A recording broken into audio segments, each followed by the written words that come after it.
La vieille horloge de la bibliothèque municipale de Saint-Clair sonnait minuit.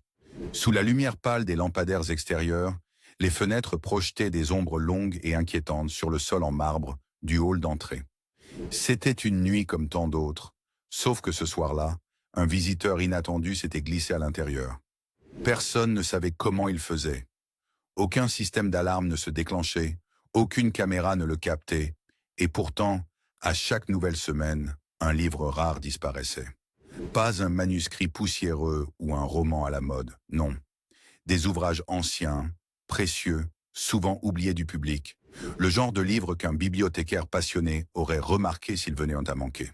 Ce soir-là, dans l'aile est de la bibliothèque, une silhouette glissa entre les étagères comme un fantôme.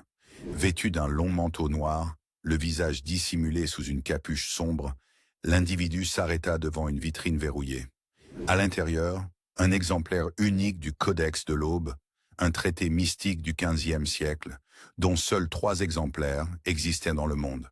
Il sortit une clé étrange, fine comme une épingle, et sans bruit, ouvrit la vitre.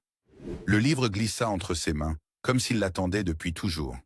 Mais ce qu'il ignorait, c'est que cette nuit-là, quelqu'un d'autre était dans la bibliothèque. Une jeune étudiante nommée Clara, qui travaillait tard sur sa thèse, avait vu l'ombre passer dans le reflet d'un miroir. Elle se leva lentement, le cœur battant, et le suivit,